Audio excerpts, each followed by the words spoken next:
For a conversation on how cultural influences and societal expectations have shaped women of this generation, please welcome activist and podcast host Monica Lewinsky with Atlantic staff writer Sophie Gilbert.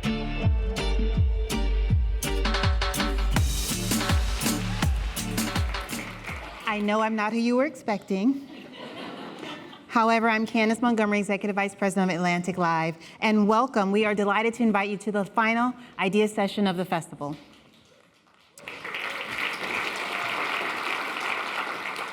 As you heard, first Monica Lewinsky will sit down with Atlantic staff writer Sophie Gilbert to discuss how cultural influences and societal expectations have shaped things for women, and to explore how we can rewrite the narrative for future generations.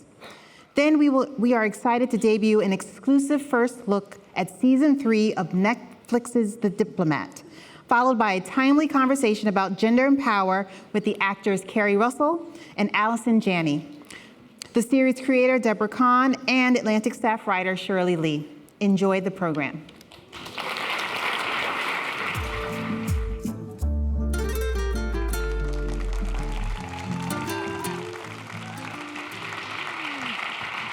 I'm sorry for the false start. They had to move a podium, but they've moved it, so we really are here, I promise. Thank you all for coming, Monica. I'm so thrilled and honored to be here with Monica Lewinsky, who is so many things: an anti-bullying activist, a TV producer, an advocate, and the host of the podcast Reclaimed.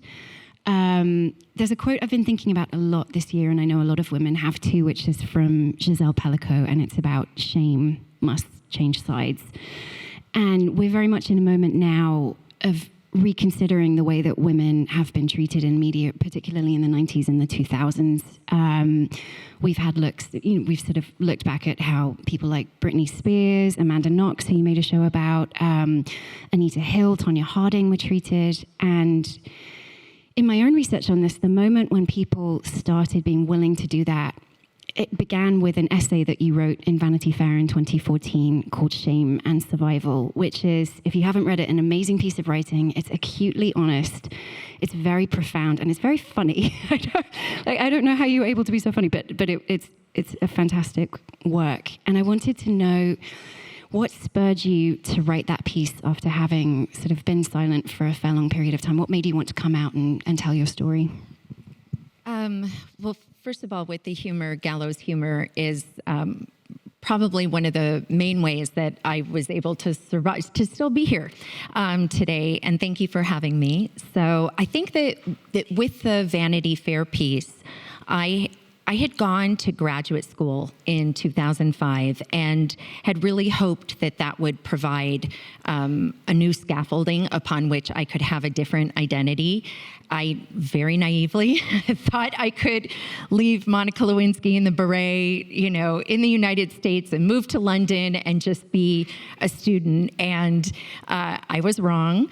And it was really, that sort of led into a period where I was trying to get back on a more normal developmental path. So I wanted to try to get a job, and that didn't happen. I wasn't able to do that. And so I entered into a period where both I started to step into my anger about what had happened, and also began a decade of very deep and difficult healing work. So where I ended up towards the Vanity Fair piece was having tried to find ways to move forward, having tried to find a purpose in life, and not being successful at that. But I guess it was a few years before then, I had a real turning point moment with my mom, where I had learned about Tyler Clementi, who many may remember was an 18-year-old freshman at Rutgers University, and he was secretly filmed being intimate with a man, and when that video got out, he was shamed to a point where he jumped off the George Washington Bridge to his death.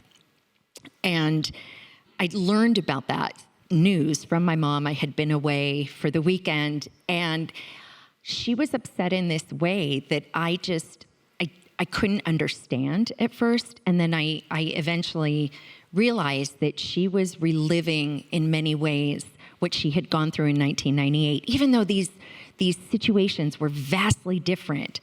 But the worry about your child and the worry about what shame does, it led me to look at the new landscape of the world. We now had social media, and there were so many more people. I had made a mistake, Tyler had not, and there were so many more people, especially young people, who were being publicly shamed. And I thought, well, maybe I can be a poster child for having survived shame. So I tried a few things. They didn't work. And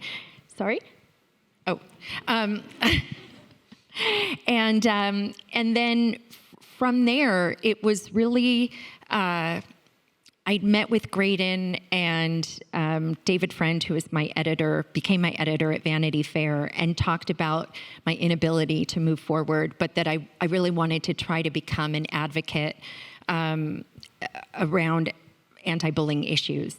And so I said I had written some things. Graydon said, well, we'll take a look. If they're good enough, you can do a first-person essay, and if not, we'll do an interview. And I was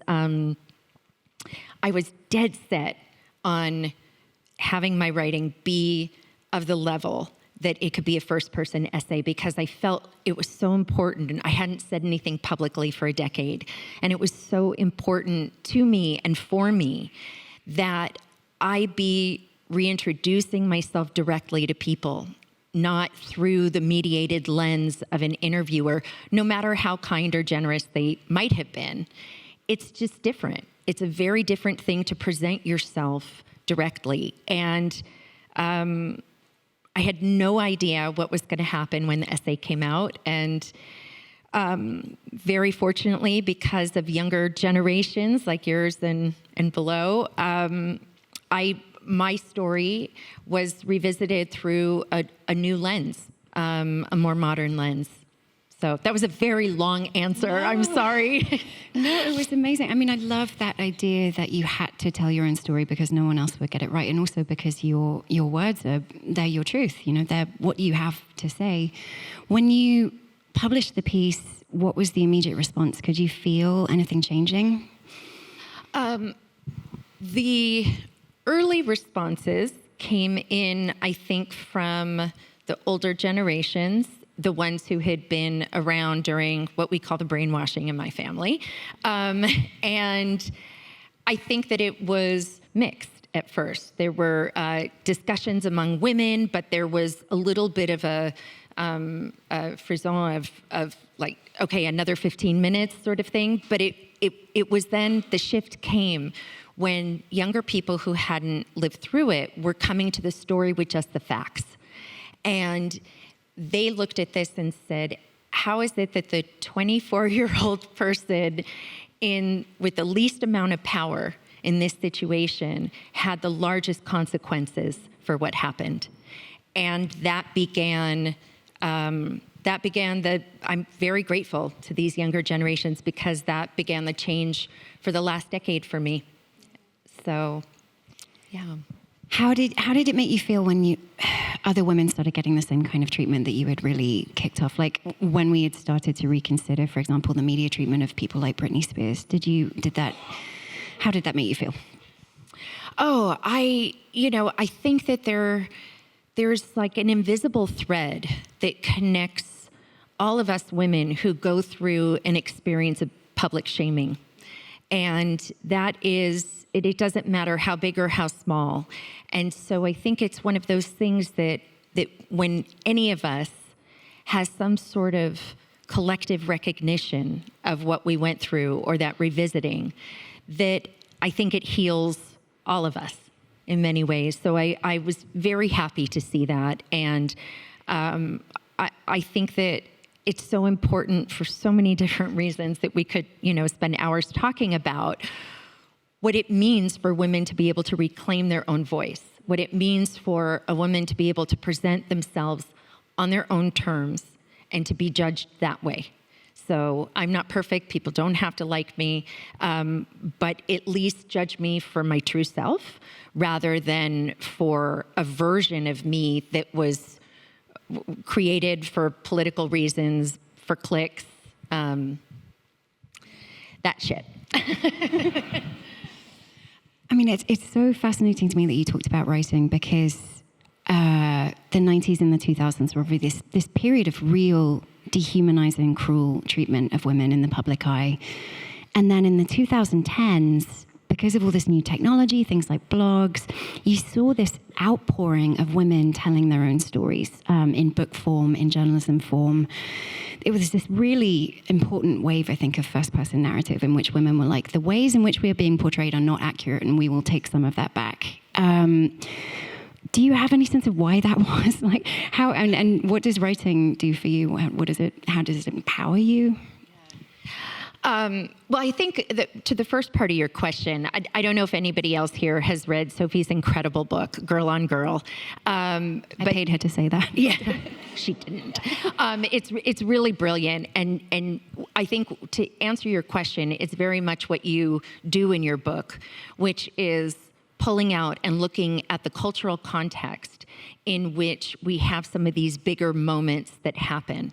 So I think for me, when you look at you wrote about this, so I feel like you could say it as well, but when you look at the culture of the 90s around women, and in particular young women, you start to see how we end up and the kind of changes that were happening from second to third wave feminism. I think that you start to see this clash of women owning their sexuality, but still being shamed for it, trying to move forward in the workforce, but still being held back. We're still being paid less money to today. So I think that we also saw the rise of the religious right at that point during that time. But as you talked about in your book, it really kind of comes together. I think it's so fascinating that 1998 happened, and in 1999, American Beauty came out. Yeah. And it's, so I think that's the cultural context. And then you have the technological context, too, of this confluence of, 24-hour media that had, for a very long time, right, as most here know, CNN was the only 24-hour news channel for a very long time, and it was in 96 and 97 that MSNBC and Fox started, and it was the competition that changed that 24-hour landscape, I think. So the competition with the 24-hour landscape, now we have the internet, we're starting to have websites. So it's just the ability for a story to live on, the ability for it to travel so quickly is just something that was so new. Pivoting to your second half of your question, I try to be a very good student. I asked a very bad question, so you're being very good. No, they're great. With writing, I both love and hate writing. So when I think of it, not that I'm a golfer, but I've played golf a little bit before, and I've had the experience of sort of the club hitting the ball just where it's supposed to, and there's that crack. And every once in a while when you write, I'm sure you know this, it just flows through you, and typing is electric. Those are very few and far between, those experiences, and I usually find it torturous. But I do appreciate and love the ability to pull ideas together. I think a guiding principle for me in everything I try to do now is around moving a conversation forward. And that's really interesting to me, and I think it's important for cultural discussion. No, it's really important. And I should say that all writers love and hate writing. I mean, we love when it's done, but we hate the process of doing it. Your Vanity Fair story came out in 2014, as I said. And then in 2017, Me Too happened. And it seems not unconnected that we had had this wave of stories like yours of people saying, please pay attention to my version of things, like see my humanity, understand what was happening to me. And then in 2017, it was almost like we were more primed to take women at their word, I think, because we had heard so many versions of that. How did you feel when Me Too happened and when that outpouring of stories came out? Well, I think, when you, if you take a step back, Tarana Burke had started, right, the Me Too movement before the online 2.0 version, right? And so I think what you're talking about is how she had baked some of this into it was like we hadn't seen what was coming that helped foment this groundswell. I guess foment, I think is the wrong word there, but just perimenopause. I think that what we saw was, once again, this was the positive side of the change in technology and the ability to hold on to stories and narratives. I can't imagine that there was a woman alive who didn't feel something. I think we all took the time to really revisit not just some of the worst moments of our lives, but all the moments of our lives. And it was so interesting to me. I mean, my background is in psychology. My master's is in social psychology. So I'm always fascinated by people, even when they do awful things. It's still horrible, but is fascinating to me. And it was interesting that when I, too, tweeted #MeToo, most people assumed I was talking about 1998, as if I hadn't have had any other experiences in my life, which was interesting. And it took me a while to process, and I remember Tarana Burke being, just as the leader of this movement, and her talking about how 1998 was an abuse of power. And I felt like, which makes me sad, I think for me a bit, that I felt I needed her permission. I didn't want to make me a little emotional. I didn't want to crowd a landscape that I felt so many other women deserve to be on. But I think that is also a reflection of what happened to me. So I wrote a piece again for Vanity Fair in 2018 called "Emerging from the House of Gaslight," and I think that's what happens to women in these public stories and private stories when we are not able to be seen and heard. So I think, like probably everybody else who's here, I wish change happened really quickly and linearly and was binary. There's a before and after, but we see the pendulum swinging now, and I think all we can really hope is that it hasn't swung back farther than where it was. So, do you think that people generally are more empathetic, have become more empathetic, especially to young women since the 90s? I mean, obviously there's a lot of real profound cruelty online still, but it does seem like there's more sensitivity and more understanding of abuses of power, for example. I think that it's a combination of things. I'm going to try and articulate this. I think on one side is what you're saying, right? So that I think empathy is something we're even thinking about more. They're certainly way farther ahead of us in Denmark, where they teach empathy in kindergarten, which I would have rather learned than the alphabet, maybe. So I do think that we're finding ways to have more empathy online or offline and be supportive of people.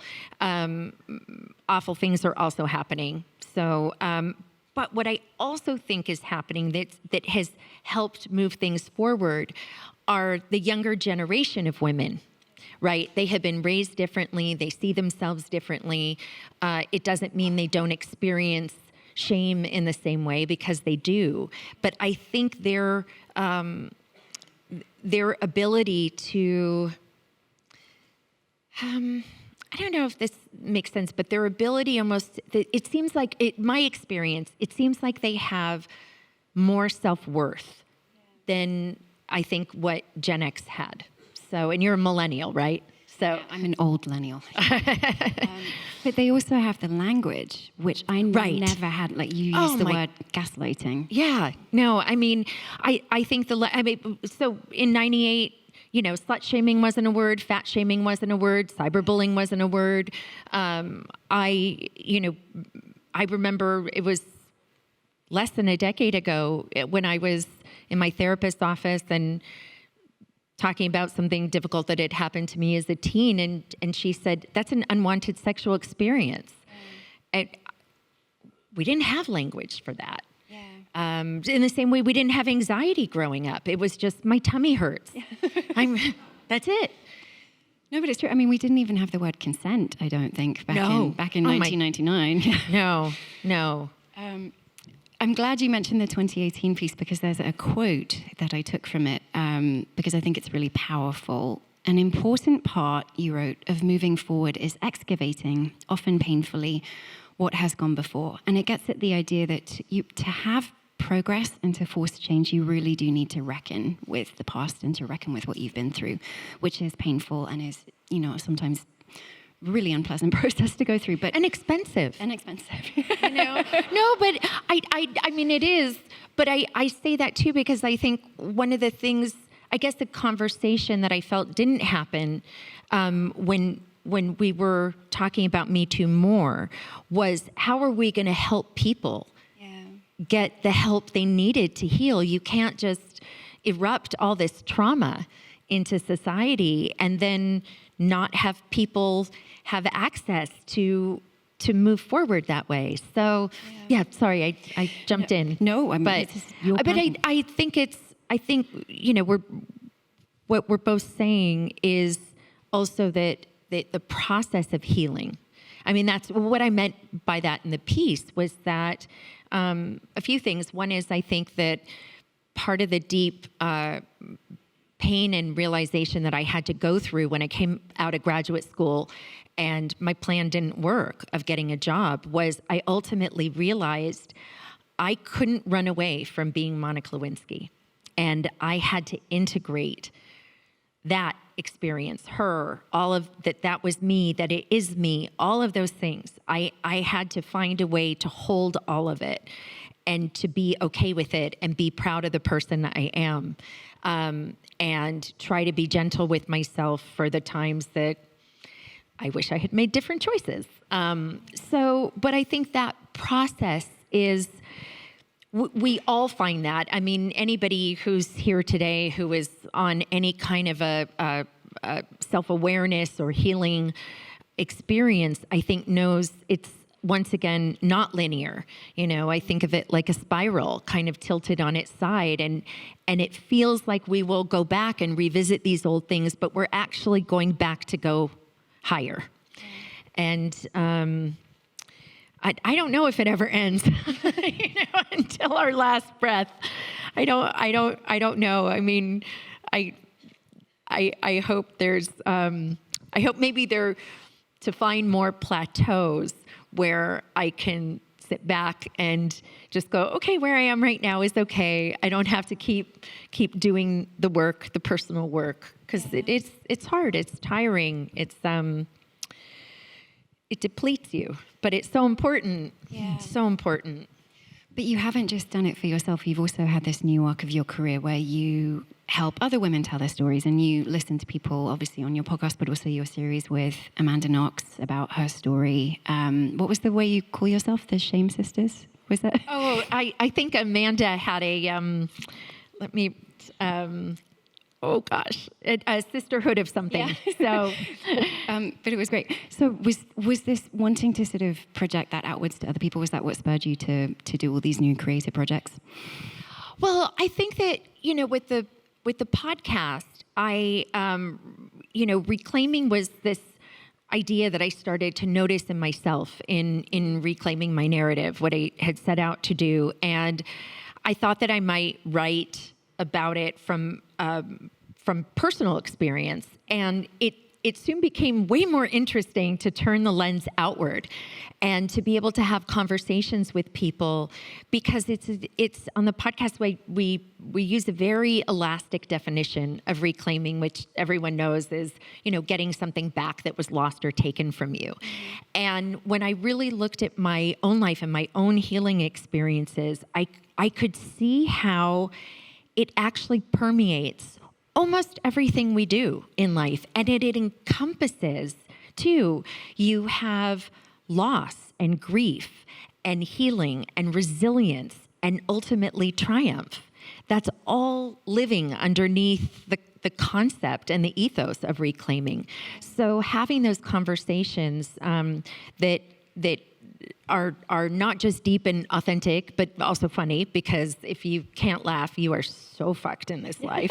And so I think for me, it's just been an incredible opportunity, and thankfully it's gotten a little easier because it was really hard in the beginning, as you know, as an interviewer. But and in terms of with the Twisted Tale of Amanda Knox, which is a limited series, dramatic scripted series that Grace Van Patten is portraying Amanda, and Amanda is an executive producer on the show as well.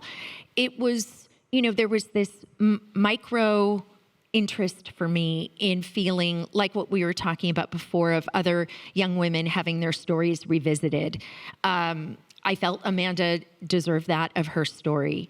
And on a macro sense, it was really, I think what felt important was this is another young woman who was thrust onto the global stage and consumed by media. She was created to be a monster, and she ended up wrongfully convicted and wrongfully imprisoned for 4 years. So it's very much one of those stories that we think we know that we don't. And I felt it was important because, and you talk about this in your book too, of this sense that what happens to one woman happens to all women. Because we all become collateral damage. We're all internalize the misogyny. And so it's such an important part to just look back and whether you change your mind about how you thought about something or not, it's the witnessing, Yeah.